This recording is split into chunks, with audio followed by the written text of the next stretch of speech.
Hello everyone. आज हम लोग एक बहुत इम्पॉर्टेंट टॉपिक अपील पढ़ेंगे जो BNSS में चैप्टर 31 में दिया हुआ है। अपील क्या होता है?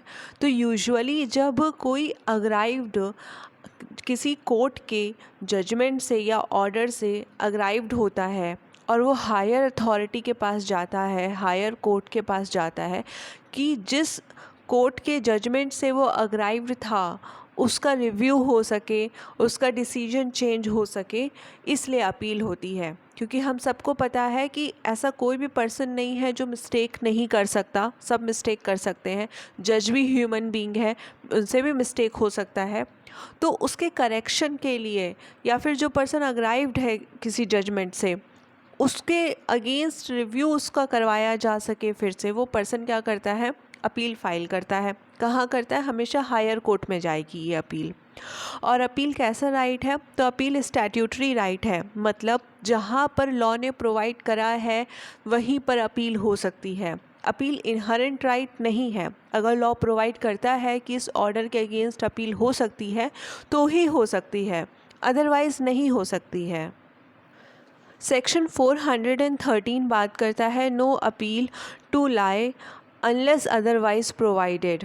तो सेक्शन 413 कहता है no appeal shall lie from any judgment और order of a criminal court except as provided by this संहिता और any other law for the time being in force. तो यहाँ पर बोला जा रहा है कि कोई भी अपील नहीं हो सकती है किसी भी जजमेंट या ऑर्डर के अगेंस्ट जब तक इस संहिता में ना प्रोवाइडेड हो कि हाँ अपील हो सकती है, या फिर किसी और लॉ में प्रोवाइडेड है कि अपील हो सकती है।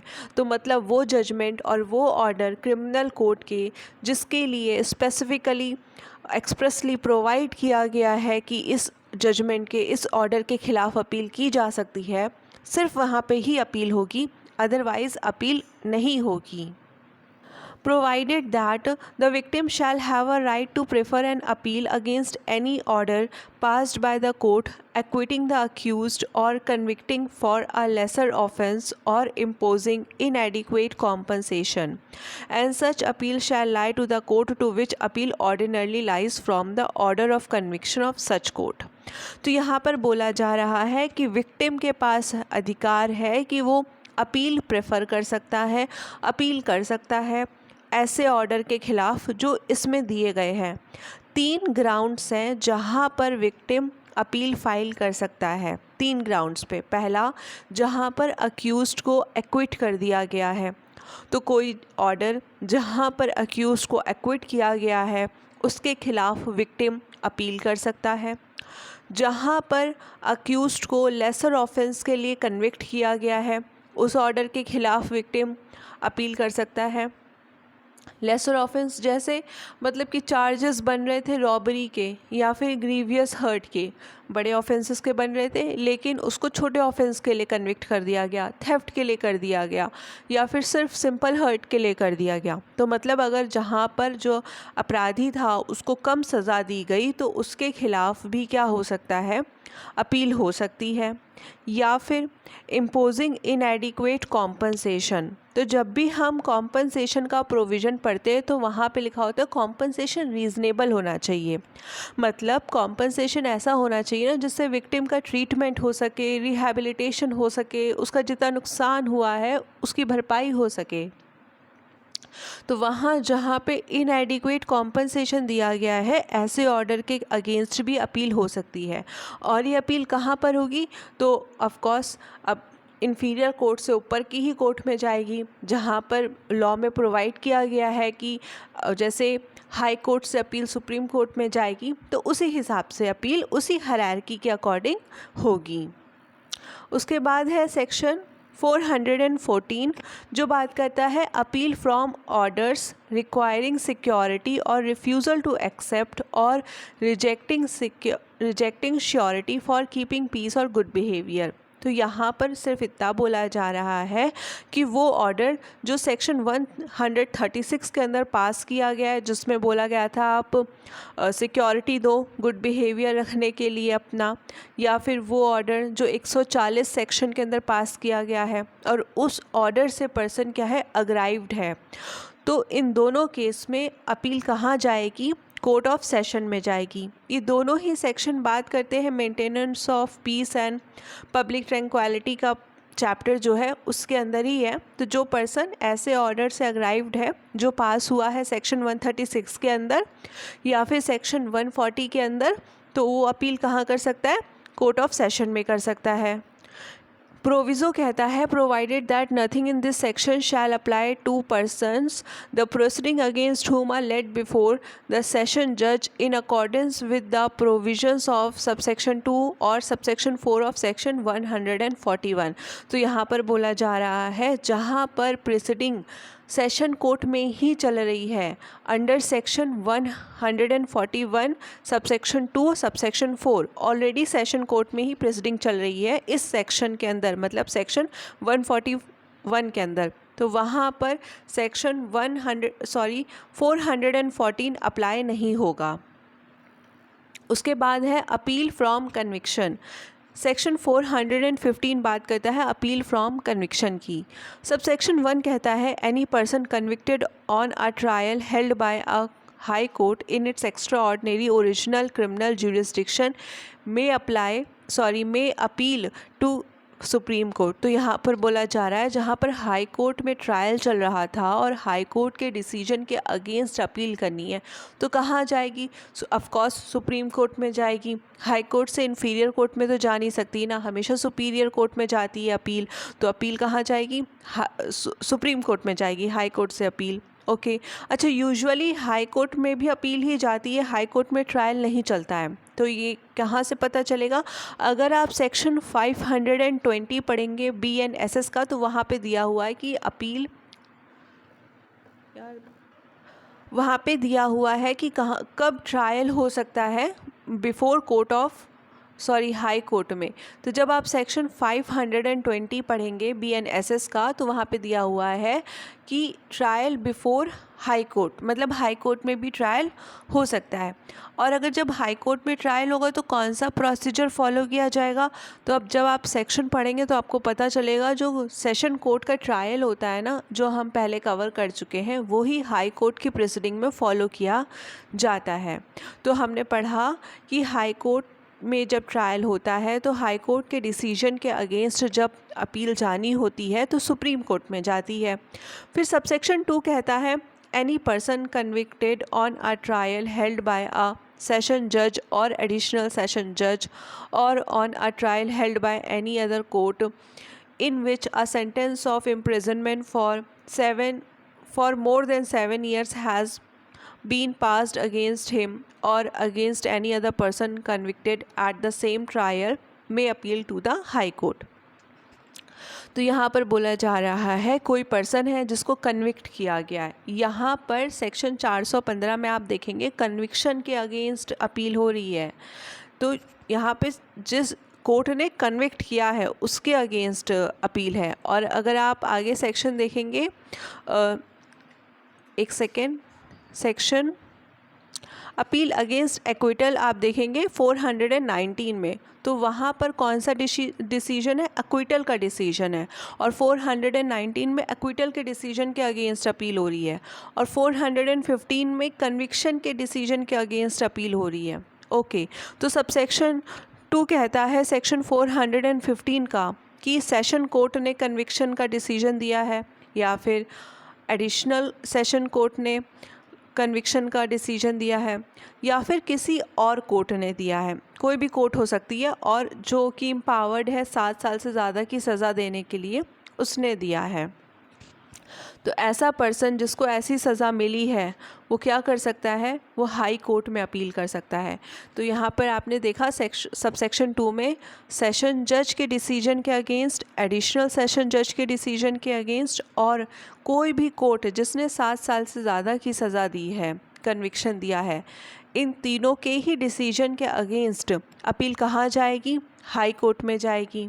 फिर सबसेक्शन 3 कहता है save as otherwise provided in subsection 2 any person a convicted on trial held by magistrate of first class और magistrate of second class sentence under section 364 in the respect of whom an order has been made or sentence has been passed under section 401 by a magistrate may appeal to court of session. तो subsection 3 बताता है कि court of session में appeal कब जाएगी। तो magistrate of first class के decision जो है, जब magistrate of first class convict करेंगे या फिर magistrate of second class convict करेंगे, या फिर कोई सेंटेंस पास हुआ है सेक्शन 364 के अंदर या फिर 401 के अंदर, तो इन चारों केस में कहाँ पर अपील जाएगी? कोर्ट ऑफ सेशन में अपील जाएगी। सीआरपीसी में मेट्रोपॉलिटन मजिस्ट्रेट, असिस्टेंट सेशन जज, ये दोनों थे और इनको हटा दिया गया है। तो आपको ये याद रखना है, एमसीक्यूज़ में कंफ्यूज नहीं होना है। अब यहाँ पर आपको बीएनएसएस में असिस्टेंट सेशन जज नहीं मिलेगा, मेट्रोपॉलिटन मजिस्ट्रेट नहीं मिलेगा, तो ये वो हटा दिया गया है। ओके उसके बाद है सबसेक्शन 4 जो बात करता है an appeal has been filed against a sentence passed under section 64, 65, 66, 67, 68, 70, 71 of BNS.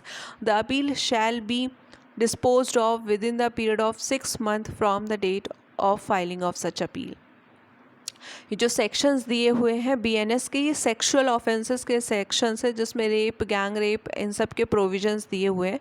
तो अगर ऐसे सेंटेंस के अंदर किसी पर्सन को सज़ा दी गई है और उस सज़ा के ख़िलाफ़ अपील वो करता है या अपील फ़ाइल होती है, तो जब भी अपील फ़ाइल होगी उसके 6 महीने के अंदर उस अपील को डिस्पोज ऑफ किया जाएगा। जिस दिन से अपील फ़ाइल हुई है उस दिन से 6 महीने के अंदर। किस केसेस में? तो जो सेक्सुअल ऑफेंसेस के केसेस हैं उसमें जब अपील फ़ाइल होगी, उस कन्विक्शन के अगेंस्ट अपील जब फाइल होगी तो 6 महीने। तो ये 6 महीने आपको याद रखने, प्री का क्वेश्चन बन सकता है। ओके फिर बोला जा रहा है section 416 no appeal in certain cases when accused plead guilty.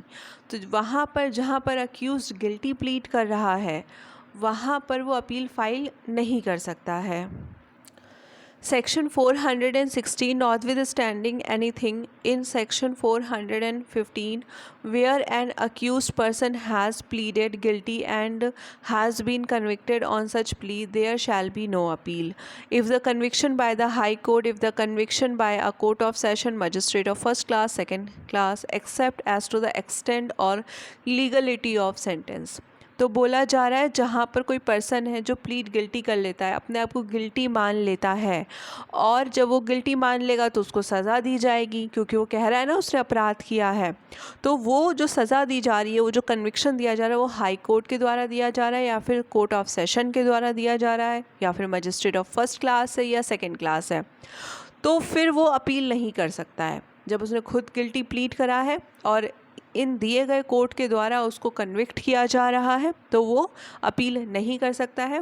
कब कर सकता है? 2 सिचुएशंस है जहाँ पर वो कर सकता है, एक एक्सटेंट ऑफ सेंटेंस को लेकर और एक लीगलिटी ऑफ सेंटेंस को लेकर, कि जो सेंटेंस उसे दिया गया है उसको लग रहा है कि जो एक्सटेंट है सेंटेंस का, जो लेंथ है वो ज़्यादा है, तो वो अपील कर सकता है। या फिर उसको लग रहा है कि लीगलिटी नहीं है, जो उसको सेंटेंस दिया गया है वो लीगल नहीं है, इलीगल है, तो वो अपील कर सकता है।